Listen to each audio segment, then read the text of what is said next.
YouTube? Facebook, okay. So TikTok and Facebook behind Nick and Jake. Who have you got? YouTube. Well, hello everyone, and a very good afternoon on this little bit wet up north Tuesday afternoon. We're choosing a Wednesday afternoon. I don't even know what day it is. I'm just going live. Hope you've all had a great week. Welcome to the backstage here of the Mr. and Mrs. DIY workshop, where lots and lots of videos are getting made here. We asked you earlier on today to send in any questions. If you had any DIY questions for us, I will be happy to answer them. We did get some sent earlier. The lads have typed them out, and I can see them going like this now with the pockets. So guess what? They've forgot them. They haven't brought them out. But we're going to have a little walk around, show you some of the things we're doing. And then, guys, you can read out any questions if they do come up on there. But this was one of the videos we shot the other week. Not quite finished off yet because our boys have been busy editing. But it's the acoustic panel wall that we put across a plastered wall. And then we have a doorway here. We had a door on it and a frame. And we removed the frame and we continued it all the way to the edge, right across the door, keeping all the lines in situ. We haven't quite finished it off yet because I just need to fix a couple of pieces on the sides there. And then that video will be ended. But as I say, the guys have been busy editing other stuff at the moment. Any questions come in yet? Pink Viking says hello. Pink Viking says hello. Hi, Pink Viking. We got Thomas Coyne says hi all. Hi, Thomas. Hi, Thomas Coyne. Come through. Come on through. The workshop just goes on and on and on. This is just our inside area. But in about another, I don't know, a week's time, that wall paneling video will be finished, and it's for Walls and Floors, a company we work very closely with. They did give away £1,000 worth of their wall paneling not so long ago, so do keep an eye on some of the competitions we've done.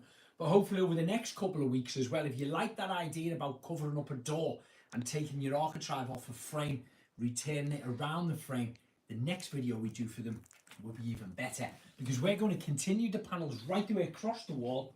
But where you've got the door on this side and it's almost flush, we'll take the architrave off and we'll continue that paneling all the way across the door so it's completely flush. That way it gives it an invisible effect. And when we take it off here, the architrave, when we put the door one on there, obviously there'll be a joint there where the hinge is. We might just have to change the hinges as well.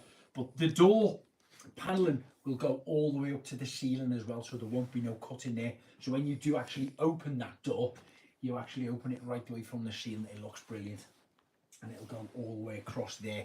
Now let's come out the other side of our workshop. We're still messed up from the weekend. We've done some live shows with Wagner at the weekend, and our boys haven't had a chance yet to clear all this up and get it ready. But come and have a look at some of this other wall and our table we're about to do. Any questions coming through, guys? No, a few nice comments though. A few nice comments, lovely. Yeah. Keep the comments coming. Sorry about the mess. Oh, here it is. I'm getting it handed. Look, here's the questions we had earlier to reach out. Before I get to them, do want to say we have got a couple of competitions running at the moment. One is, we've set Wagner out. We haven't yet, have we? Not yet, no. We did mention it when we got to 20,000 subscribers on Facebook, that we're going to give away a couple of the Wagner handheld 590 Flexio universal paint sprayers here. We were demonstrating them live on QVC at the weekend. These are normally retailing around about 160, 170 quid. So we're giving away two of them just as an exciting thing. And of course we are giving away the, in fact, here's a little piece, and come across here, it's a bit more lit over here. We haven't got the studio lights on in here. This is going to be our new office. We've done some of 3C's wood repair on this section here, which this is going to be one of our tabletops. Look at the other three down there, guys, on the floor. They're going to make our river table that we've been promising we're going to make since before Christmas, and we haven't got round to it. But to be quite honest, the wood took weeks and weeks to prep. It's been drying out for over 4 years. It's been drying out, and we belt sanded it all. We cut all the edges. We've got all the edges here where the bark was on the tree been took off. It's been smooth. They were planked. The repairs have been done. They've been stained, etc. And tomorrow, hopefully tomorrow, pray for it, we are going to do the resin table in here. I can see all lads' faces going, because they've been looking forward to it for a couple of months now as well. And do you know what, I haven't even brought my glasses over. Any questions coming through on that side? Someone asked, what is a sprayer I can use for my fence? I had to send my Wagner back as it was spurting all over. Oh, right, okay. So don't send it back. Most of the time, if anyone gets it and it starts splitting and something's going wrong on it, it is the finest little tweaks that make it right. Firstly, watch some of our videos that we've got online, and also head over to Wagner's own YouTube channel as well, because again, there's hundreds of videos on there. But generally, I tell you what can happen. You know, Wagner, I've worked with Wagner for 13 years and I've used hundreds of their sprayers. I've met thousands of people and I've read thousands of comments, and they sell hundreds of thousands of them, and pretty much 99%, 95% of people have a fantastic experience. A couple of you who don't, these are some of the things that can go wrong with it, let's then say. Firstly, your paint, it may need watering down. If your paint is in your reservoir and it's too thick, gloppy and gloopy like that, when you come to spray it, that machine has got to create an atomization of paint, which is a very thin mist of paint. Now, if that paint is too thick, it starts to splutter. And when you spray it on a wall, whether it's a smooth wall or a pebble dash wall, you'll see the paint is spluttering and it's splattering all over it. It's not right. It just needs diluting. Generally 5-10% water. When I try French Cheeks chalk and wall paint, it's beautiful, thick, creamy, amazing to apply with a paintbrush and a roller. And when I try to paint spray with my paint sprayer, it's too thick. I always have to dilute the chalk and mineral paint, the wall chalk and mineral paint that French Cheek do. And that's just down to the quality of it, you know, there's nothing wrong with it at all, it's just great quality.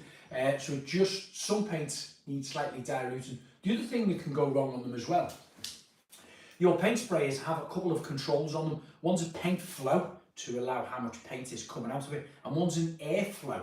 Now the airflow, the higher the airflow, the thicker the paint. You could have had the paint in the right consistency, right, diluted or undiluted, and it can work okay, but you add your airflow down on it very low. So that might work for very thin solutions, thin solutions I'm trying to think of, for wood treatments, lacquers, varnishes, stains, you know, fence treatments. They're very, very watery, let's call them, materials, and they fly through the unit. So having your airflow down is easy, it flows through it. If you've put in an emulsion paint, which is thick, we just talked about French Cheeks one, or even a masonry paint, which is even thicker, or some heavy glosses, you know, eggshells are quite glosses, and you've got your airflow turned all the way down on the thin level, it's not going to pump enough air through, therefore the paint is going to splatter that a little bit. So playing around with that airflow is very important for depending on what type of paint you do. In fact, we might do a standalone video of about 10 different paints, different consistencies of them, and show you the kind of the things with a paint spray that can go wrong on them. But they generally are tiny little tweaks just to get it right. And then of course the airflow as well, which is going to decide on how much paint is going to come out. So you might have had the airflow right the way up, where it's projected loads and loads of paint out of it, big wide nozzle like this, but you're only doing like little spindles on the stairs. It ain't going to work. So again, it's just getting used to the airflow and the paint flow and the consistency. I know it sounds a lot if you've never used paint sprays before, but I promise you, just getting used to it. Spend 10 or 15 minutes. I always say, get yourself a cardboard box, square cardboard box, any size. Play around with all these adjustments and spray up and down, left to right on the boxes until you get the right consistency and a smooth finish. Once you get that balance right, it's like, remember when you first driven a car, you're first doing your driving lessons, and you always think, I can't get the clutch right and I can't get the accelerator right and the car's juddering like that. That's what your paint spray is going to do, just until you get that bite, let's call it. That's what my driving instructor used to say about the clutch and the accelerator to get it right. So a couple of little tweaks for playing around with that. Any more questions come through? We've got a few on here. What's the best flooring to lay over tiles? The best flooring to lay over tiles? Right, well, firstly, you don't lay anything over tiles unless the tiles themselves are stable and fixed down nice and secure. If any of them tiles are loose, they have to be taken up or refixed down before you apply something over them. But it depends really what you want, because if you're on a ground floor, for instance, and the tiles have been fitted 10, 20, 30 years ago, and they're solid, let's say old quarry tiles, you know, we come across them in our old pub we used to live in 20, 30 years ago, and they were bulletproof, you know, you couldn't get them up off the ground, and a lot of people wanted to go over them because they're a bit broken and old and damaged and out of date and, you know, out of fashion. So what I would do is I would clean them all down with like a sugar soap, even scrub them all with a good yard brush, then dry them all off. And if you were going to tile over it again, I would then get a self-leveling compound and mix all that up to powder form. Again, we have got a video on there, we've done it for tile mounting. You mix up your self-leveling compound, it's liquid and powder, pour it over the area, and then just kind of, you can trowel that out a little bit. It only has to go on anywhere between about 3 or 4 millimeters, right the way up to 10, 20, 30 millimeters, depending on what type of self-leveling compound, and that covers up all of the area. Let that dry out, check with the manufacturers what it says on the packaging to let it dry out, and then you can more or less put anything you want. On top of that then, if you were putting a veneer, that's fine with an underlay. If you were putting a hardwood, again, with an underlay on there, you can put an LVT. Have a quick look down on our floor, just closely here. This, guys, is an LVT floor, and this interlocks in. It's like a T&G method around all the planks. And basically, I'm a big lover of this. We've put it through some of our apartments. We've got it in our office in here, in our house just across there. We've got it in our bar area, our games area. It's hard wearing, you can mop it really easily. It's quick and easy to go down. It's quite a pleasure, to be honest. So your LVT, your laminate floor and your hardwood floors can go on it. If you wanted a more harder surface, like a porcelain tile, a mosaic tile or something like that, once that self-leveling compound is dry, again, you can put your tiles on there, whether they're ceramics, whether it's porcelain, whether it's slate, you know, whether it's glazed manufactured tiles. It doesn't matter, we can go down onto that floor. We have got lots on our Mr. and Mrs. DIY YouTube channel of me doing tiling on the floors, doing the self-leveling compound, doing laminate floors, hardwood floors, and even LVT floors. But here's something else. If you get that self-leveling compound on there, absolutely perfect, yeah, perfectly level and nice and smooth, you might want to polish it a little bit when it's dry. You can even paint over it.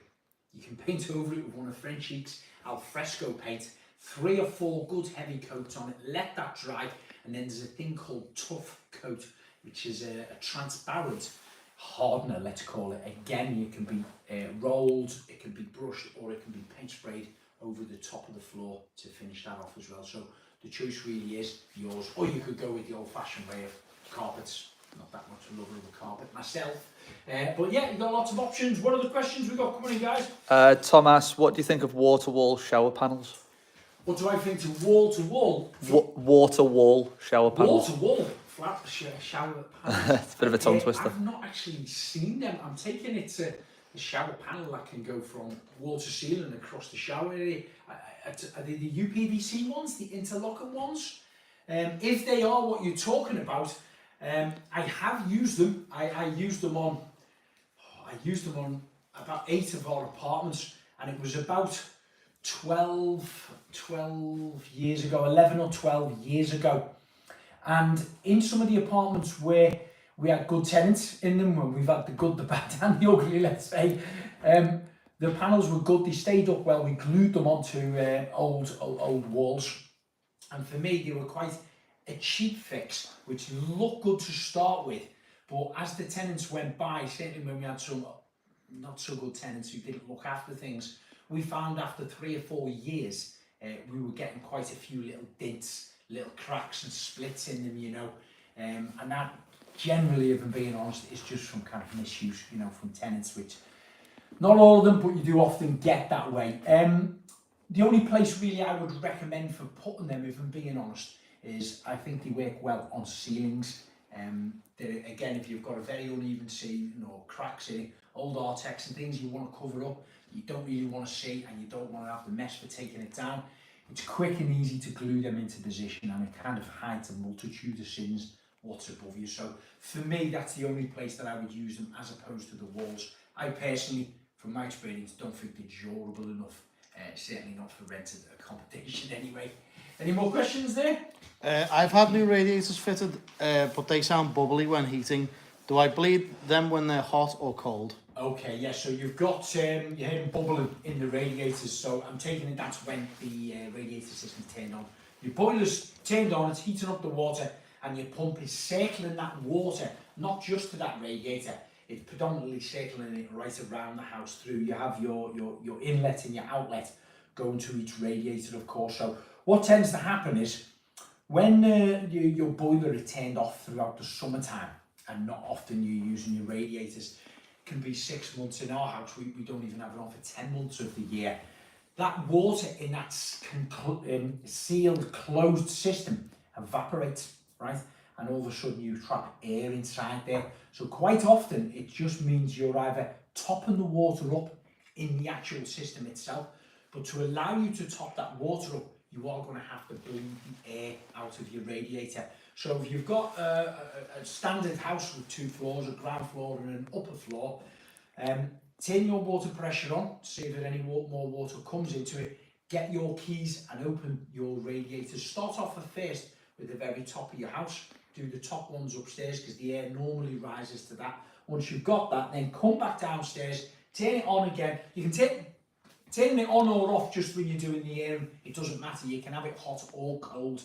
I probably, when I do it, I don't know whether this is the right way of doing it, there might be some gas engineers out there that may say not to do that. When I've done it personally, I've had the radiators semi-warm, so the water is actually pumping around it, and I open the valves at the top or the little grommet screws and it lets the air out of there. But as a safety cautious measure, you know, still turn it off. You can turn it off. The water pressure is still going to be in there and the air pressure is still going to be in there.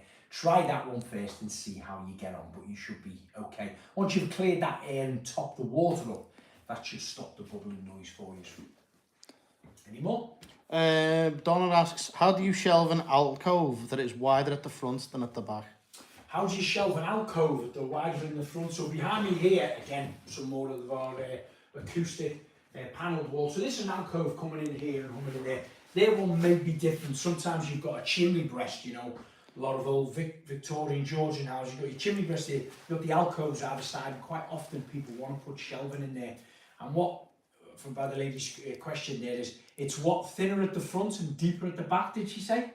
Wider at the front than at the back. Wider at the front and wider at the back, okay. That's probably because over the years, they might have replastered around here and dot and dab plasterboard and put a bead on there, and then all of a sudden you get a different depth. So when you come to try and slide, let's say, you know, your shelf, which is probably cut to 90 grain square, you come to slide it in here and it's too tight there at the back, or vice versa, it can be too tight or too loose on there. So what you have to do to get around that is you have to cut your piece oversized to start with, and then you're going to have to scribe it to this shape. A couple of ways: you can measure it and transport them measurements onto here. You can get a sliding bevel and create that angle because it might not be 90 degrees.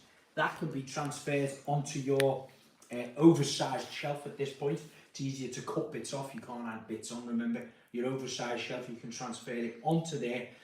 Or even another way, if it's a small alcove, I tell you what works quick and easy as well. If you've got a big old cardboard box, yeah, cut yourself that down, oversize it first, but you can slide that into position because it's cardboard. You can turn the edges up and basically just with your scissors, just keep cutting a little bit off the cardboard until you get a really nice snug fit. Once you've got a really nice snug fit with that piece of cardboard, you can bring that onto your oversized shelf and use that as a template to mark around and then cut. The great thing about having a template like that, quite often in them alcoves, people maybe put 3, 4, 5, so on different shelves in, and you might find their walls are going up, out a little bit at the top or in a little bit either way. So having that template then can help you on all the areas, because you can see whether it's a bit loose in one area or a bit tight in the other. When you use it as that template, you know whether to add on 5mm or take off 5mm by moving it up or down in your alcove. Any more questions? It's nice this little live session, isn't it? Yeah, would one of those Wagner sprayers be okay to paint my window frames and front door? Yes, it most certainly will. Window frames and front door. We have a video, we've done it about 3 years ago now, 4 years ago even maybe, we built a garden office out in our garden, and we put UPVC windows and doors in. There were second-hand ones. I bought them. They were about 20 years old, so they were a bit yellow. They were originally white, but they lost their colour. So we fitted them, and I didn't like the colour of them because the outside, we painted it all up with the Frenchy paint on the woodwork. So what I did on the frames, and this way you can do at home, if it's a wooden frame, an aluminium frame, a UPVC frame, it doesn't matter, you can paint them. And I find it's best to use the Alfresco range paint. Again, it's one of Frenchi's ones, which has a built-in infusion wax. Great for outdoors, very hard wearing, and also keys to your UPV surface as well, if that's what you're thinking of painting. And of course, your hardwood, your softwood, even aluminium frames on there. But as always, before you paint anything, give it a good clean down with some sugar soap. Gently sand it to get the surface scored that little bit, and then your first layer of paint anchors to it better. It sticks and bonds to it a lot better. Once you've got your first coat on, you can apply your second coat, but you can use again the Wagner paint sprayer. We did use the, in fact we used the older version. This is the newer version of the W590. Might have been a W675, I think it was. It's pretty much similar size to this turbine, and it's the small reservoir. These come with 2 reservoirs. The big one, 1300mm, that's for your walls and ceilings, so you're using emulsion paint in them, masonry paint in them. But the small reservoir, which is just 800mm, that can be for your eggshell, satin, wood preservatives, lacquers, varnishes, the French Alfresco we mentioned about earlier, even hammerite paint for metalwork, you know, if you were going onto aluminium frames or even metal, you know, old metal window frames or doors. Hopefully that's answered your question on that. Any more coming in? What's the best way to get paint off a sink? Oh, best way to get paint on a sink, firstly, don't put it on in the first place. Best way to get your paint off a sink, so I'm taking it, it's a stainless steel sink, or is it a ceramic sink?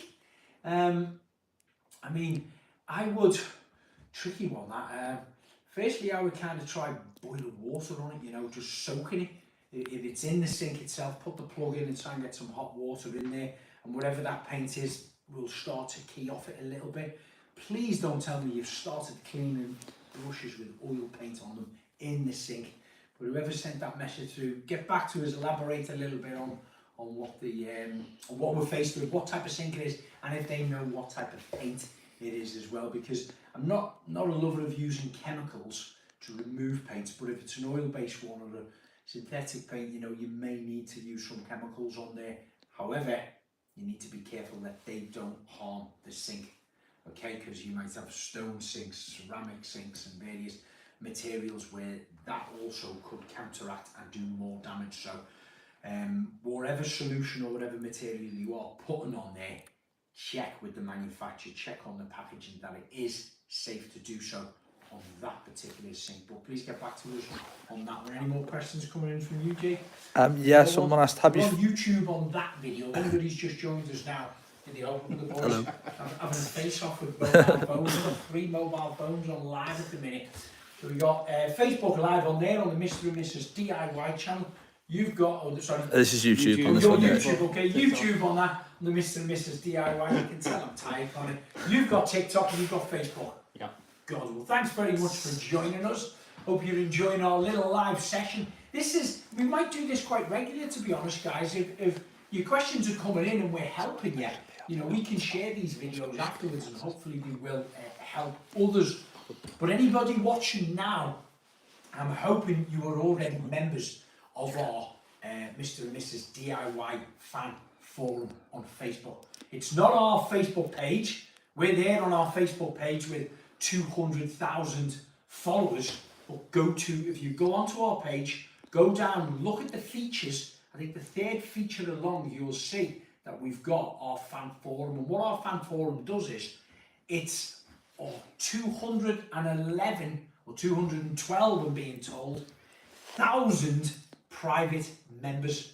Okay, when I say private members, you've got to join. It costs you absolutely nothing to join. Doesn't cost you anything whatsoever. We don't need any of your personal details off you whatsoever. As long as you're on Facebook, head over to our Mr. and Mrs. DIY Facebook page, go down, find in the features our fan forum. Now these people on there is a community helping each other, doing tasks around the house and garden.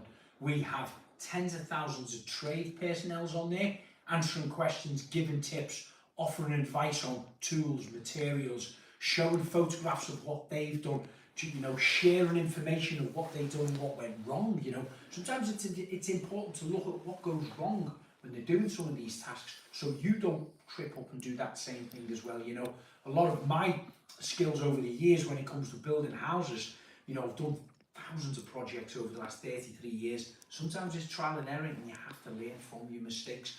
But this community that we've got, the 212,000 members, they share their experience. You put a question up there, you want to know, like some of the questions you're asking me now, I look at it every hour, and most of the time there's anything from 50 to 100 people already answered that question.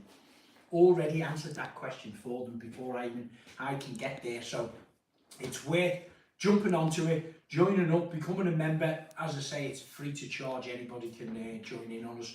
It's free to enter. Nobody has to pay anything for it at all. Any more questions, guys? Yeah, this is an interesting one. We've got a channel called The Brick Enthusiast. Brick Enthusiasts. This kind of reminds me of you know, the campaign that Ollie does. Yes. He's just said, I've been scrolling through YouTube live shows Yeah. and asking creators how their day's been on a scale of 1 to 10. How's yours been? How's my day been on a scale of 1 to 10? My day, I'd say it's been I'm about 7. I'm about 7% to 10. And better, but I've had a lot worse as well. I haven't done a massive amount today. I'm still at my tracksuit bottom. I got up this morning at about 6:30, rudely awoken.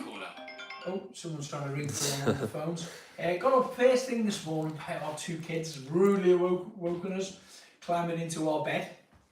And then I got in my cold bath. I have a freezing cold bath. Not every morning, most mornings, at about 7:10, and then all of a sudden, boom, I'm awake then. I feel great. I did want to do a little bit of training, but unfortunately I didn't quite get round to it. Jumped into the office, done a lot of office work with the guys. The guys are editing at the moment, so I just kind of let the guys get on with it. When they're 90% through, they show me a kind of draft version of it, and then we just look at it and see if we can offer any changes, add things to it, take bits off. And sometimes it's good for just fresh eyes looking over it. Once we do that and the lads tweak it, then we start looking at our timings where we then create voiceovers for it. So again, this morning was writing up some voiceovers and recording them. We've done them this afternoon as well, didn't we, with you, Nick, on your edits. And then midday, I took Lennon to a swimming class. So that was nice. I got, I think, 32 or 34 lengths of the cold. It's not that cold, the outdoor swimming baths at David Lloyd's. That's kind of my day today. So yeah, it was really, really good and back, just doing more stuff in the office, and we decided to do this at 4 o'clock live, which hopefully we will do more of them as well if it's a success for you guys. Well, thanks for asking. But it does remind me when Jake read that question out, and he did mention, it's like our good friend Ollie, who does Ollie Blogs. He's the most famous farmer in the UK, and he's a personal friend of ours, and he set up a fantastic thing on his YouTube channel where it's is it by percentage of a day? Percentage, yeah. Percentage of a day. So he sadly lost a dear friend of his. His dear friend took his own life, and it comes as a big surprise, you know, to all of his family and his close friends around it, and it really affected Ollie. So on his YouTube channel, he kind of done a lot of research and work with the mine charities and things like that. And it came back that when generally people ask, how are you to their friends, you know, they say, how are you? How are you today? And most people will go, I'm fine, thanks. I'm okay, thanks. Yeah, I'm good, thanks. But even when they're down and things are going wrong, they still say, yeah, I'm fine, I'm all right, I'm okay, I'm okay. And it found, research shown that it wasn't accurate enough and it wasn't precise. People weren't, not that they weren't being honest, it just wasn't giving them an opportunity to open up a little bit really and get help if they needed help, you know. So Ollie decided to ask people, Ollie decided to set up a percentage rate. Don't ask people how they are for them to say, fine, I'm okay. Ask them what do they feel on a percentage rate. And he's got a fantastic follower now on his YouTube channel, over 100,000 subscribers. So if you're not subscribing, get over there and follow him. And it's great. He does a video out every day, and he has a lot of like-minded people sharing their information about farming and various other things of the day. He is a farmer himself, so predominantly most of his content is around the farming world and industry. But he has a good rant at the supermarkets and everybody else who are dare I say, bullying the farmers, but maybe not being as fair as they should be, allegedly. So he's good. He stands up well for them, you know, and so he should as well. And it's good the farmers support him and get behind them type of things. But anyway, yeah, the percentage rate, I think it's brilliant. So thanks for asking. Any more questions on there? The Brush Brothers asked, it was nice to meet you at the Painting and Decorating show in Coventry. Are you going to be doing any more painting and decorating shows throughout this year? Yes, I'm booked in. I'm going to guess, is it this November in Coventry, the Painting and Decorating show? I think it is, usually late in the year. I've been going back and forth there for the last 10 years. I think it only started about 11 or 12 years ago. I've been going close to 10, 11 years. I think we only missed 1 year with COVID that time. So yes, I will be there. I hope you had a good time. Good to meet you when you were there. It's a great show, actually. There's so much on there. I go on behalf of Wagner, of course, and it's only on for a couple of days, and I'm really surprised at the tens of thousands of people who travel. Boy, did they travel, you know, 3-4 hours away on the train just to come to have a look at what's going on there. It's called the Professional Painting and Decorating Show.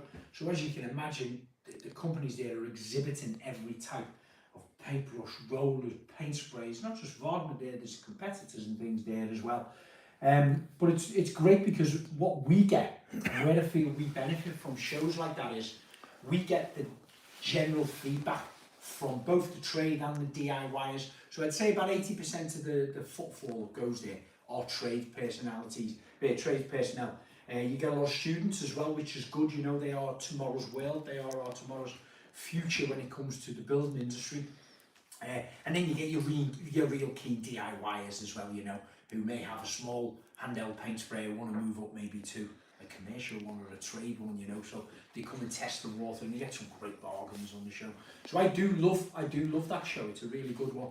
But hearing the direct feedback from trades, and let's be honest, trades don't beat around the bush, you know what I mean? If they don't like it, they don't like it, and they tell you about it. So for a brand like Wagner or anyone else is there, I think it's invaluable because you learn from them. You've got to listen to what the trades have to say about your products, because if you're not pleasing them and they're not happy with it, they go elsewhere.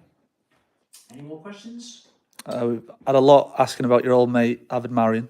Oh, all asking about our old mate, Avid Marion. Asking about how you... Well, we get this one quite a lot on TikTok, don't we? About how you get out the cupboard. How did I get out the cupboard from Avid Marion? With great difficulty. Hello to you. It is me, Avid Marion. Thank you, please.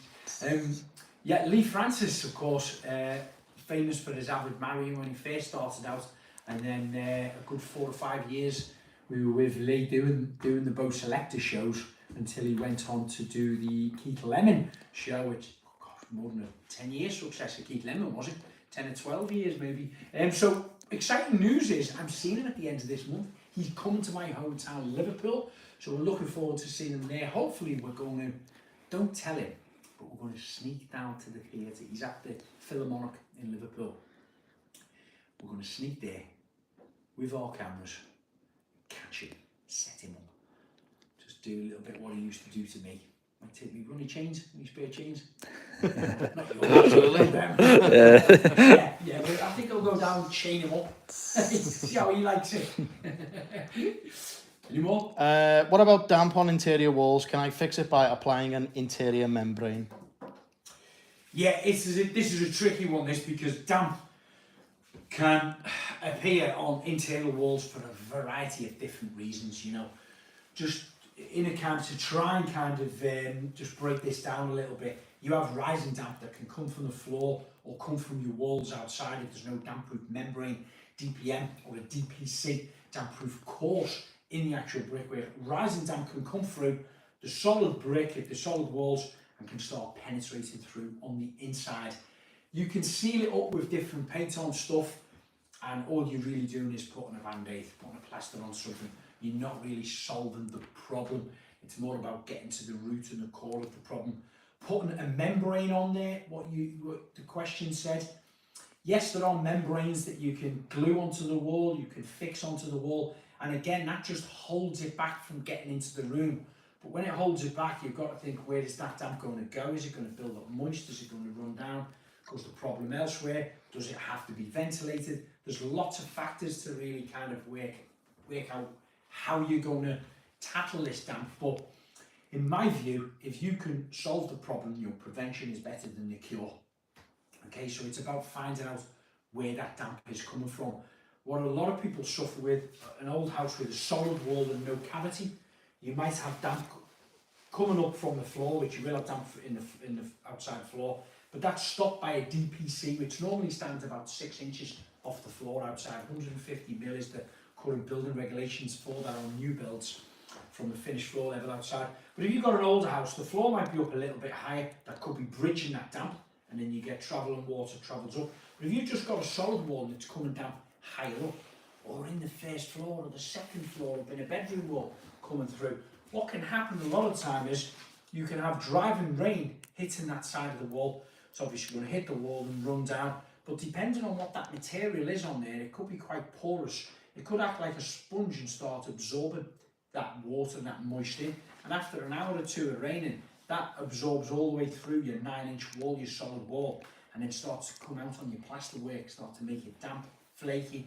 It can even push it off the wall, you know, and start getting mould and things on there. So that is quite extreme damp from coming in from outside, or rising damp. Or you could just generally get, fly in the room, you could just generally get a lot of moist in an area, you know, in bathrooms and kitchens where you haven't got extraction fans working properly. Moisture can draw up and cling to the wall and create damp patches on there, you know. So it's a difficult one to answer. There's not one shoe fits all really with your damp situations, but I really advise anyone with the damp to put your photographs up on our Mr. and Mrs. DIY fan forum for us to have a little look at, and let all the experts as well out there. We've got a lot of people who butt in and put their opinions in about damp, what's causing it, how you can you know, compensate it, or how you can kind of battle against it, you know, to avoid it, or what is you can just put on top of it to hold it out if that's what you want to do. Any more? Yeah, this guy wants to ask about resin pathways and driveways. Resin pathways, driveways? Would cars eventually tear up the resin floor if I were to put it down on my driveway? Okay, so there's different resins you can get. We've been doing a couple of videos with a company called Set.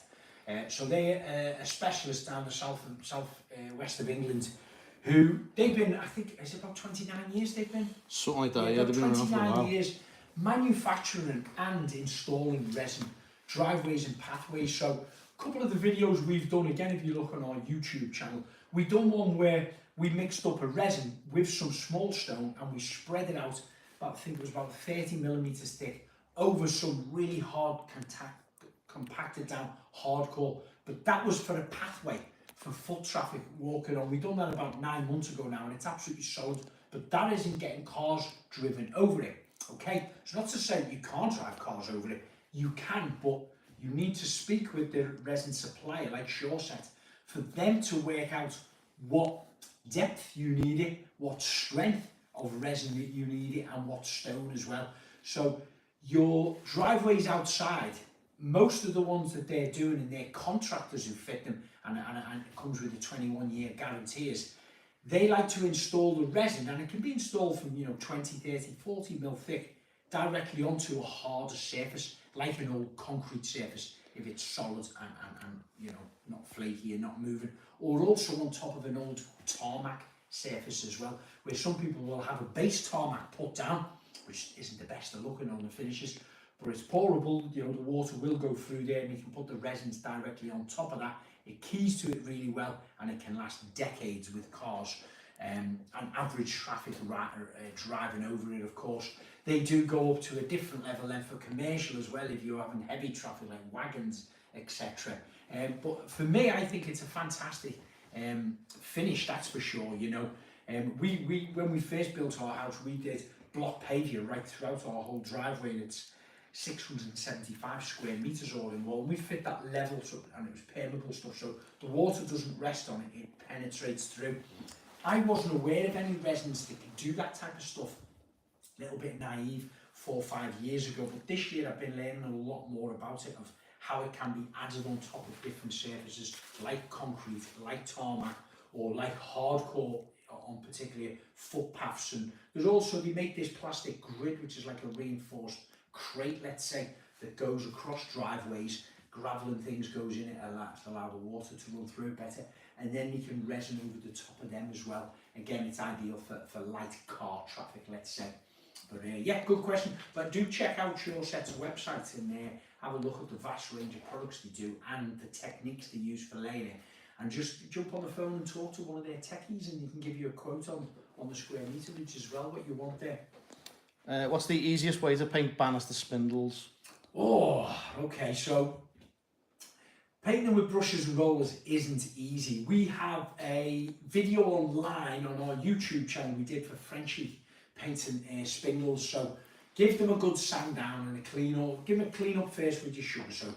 Dry them off. Give them all a sand down, because if you've got any old drips in there, if you look closely when you're sanding and you see any drips, make sure you sand all of them out, because if you paint over them, you'll see it again. It'll look like a fresh, new, horrible drip in place. So once you've done all of that, my preferred method is the paint sprayer every time, because your spindles, you know, might only be 800mm length like this. You could have anything from, you know, 22 to 48 of them in a set of stairs. Then you've got the handrail coming down the top, and the very bottom, a big wide newel post, which is the structure of it, holds it all into place. Every one of them have a lot of detail on them. You have moulded board at the top, lots of routed out little patterns and grooves. Some are square, some are round. The square ones will have 4 sides to them. So painting them with a paintbrush or a little foam roller is hard and time consuming. We do a live demo with the Wagner paint sprayer, sometimes when we do the QVC. And using one of the paint sprays, again one with the small reservoir, just turn the nozzle on that so your paint doesn't come out like you're painting a wall, doesn't come out like this when you're painting a door. You take it right the way down to about 30 or 40mm wide, so that atomization of paint is just coming the width of your spindles up and down. Still put your dust sheets down by all means on the floor, make sure they're all masked up well, and the wall behind it if the paint goes through it. It only travels so far and it'll turn to dust and dry and fall down, but do mask up in case you do get the walls or anything behind it. But that for me, turn your paint flow down, turn your airflow down, a nice thin, like you can put a gloss on it, an eggshell, a satin, wood preservatives, primers. You can even use the trim paint that Frenchie do, or the alfresco paint is perfect for on there because it's durable and it's washable as well. But with your paint sprayer, just literally up and down, and you're doing it as fast as this, as fast as your hand's going up and down. For one side of it, you can do 3 sides of the spindle. That's what I would normally do. Go all the way up one side, doing the 3 sides, then I go to the other side and just do one side. And you're probably going to have to do about 2, 3, even 4 coats on there. So it is very time consuming with a brush or your roller. But you've got 3 options. Our video shows 3 different options of applying your paint to your spindles. Shoelaces coming down. Any more questions? How are we looking for time now, guys? We said we'd do 30 minutes, and we might do this once a week, twice a week. If you like it, and you like the questions, or you might just like listening and you don't want to ask a question, just let us know in the comments below what you think. If you found it helpful, give us a mark from 1 to 10. Let us know what you think, if it's helpful or not. And of course, if there's any other questions you've got on there, and I haven't had a chance to answer them, put them in the comments, and then we can type some of these up and we can address them further down the week. Any more? Let's do the last one then. Okay, let's have a look at one of the recent ones. Just why? People watching? Yeah, there's been quite a few. 130 on the screen so far. 130 on screen all at once, so 130 people on one screen. So when we've done these vids before, we've done a live TikTok, didn't we, when we done one of the live QVC shows? We were on air for about 17 minutes, 16 minutes. We had about 14,000 people watching all in all, didn't we, on our TikTok? So it's worth doing, and we'll try and play these videos out later. Someone said, how's the Jaguar? How's the Jaguar? Touchy subject. Jaguar. I'm still haven't heard back from Jaguar. I am speaking to the people up there in power, let's say, in Jaguar, and I think they've going, or this week they are collecting my Jaguar from our local dealership to investigate further what has gone wrong with it. So I'm intrigued to know what's gone wrong with it and what they're going to do about it as well, because we are now, how many weeks are we now? 11, 12 weeks into it. We still haven't had a car, so I'm not best pleased with Jaguar at the moment. But we'll see. We'll see what the outcome is. Any more? That's the last question then? Someone said, I need to change the flooring in my kitchen, but my kitchen was installed on the flooring. How do I go about this? Oh, you need to... The kitchen was installed by... Okay, so what can happen is your kitchen units, your carcasses on the bottoms, yeah, they will normally have, if they're a double one, they'll have 4 legs on them, some have 6, etc. Them legs there will be wind up ones and they'll be sitting on top of your flooring that's there. What you can actually do is take off the kickboard, so below your bottom doors, undo them. It's set back about 65mm. You have a thing called a kickboard, which is usually just clipped on in place. You clip that back, and where those legs go down to, you can cut away there or chisel away at it. So you can remove all your flooring. You can actually leave your units and the legs sitting on top of that flooring.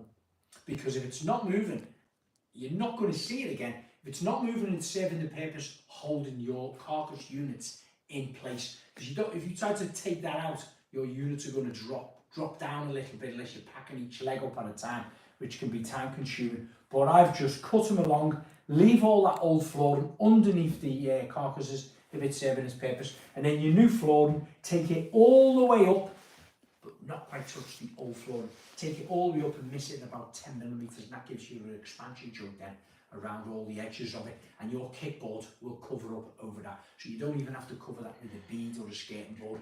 Your kickboard, will do it. Someone said you mentioned the competition before. What competition is it and how do we enter? Okay, so the one that's on live at the moment is 3Cs. I've got some of their stuff down here. So 3C Sealants are doing a wood repair kit. This is only one piece out of it. If you go back through some of our posts, about a week ago, did we put it up, guys? Yeah, last week it was. Last week we put it up, and basically we did it on here, and there's all sorts in it. You've got an applicator, you've got a mixing board, you've got spatulas, you've got 4 to 5 different tubes of different smooth finishes, 2-in-1 fillers, 2-part fillers, etc. Even gloves. So that is all in a competition. Check it out in our post. Scroll down where the posts are.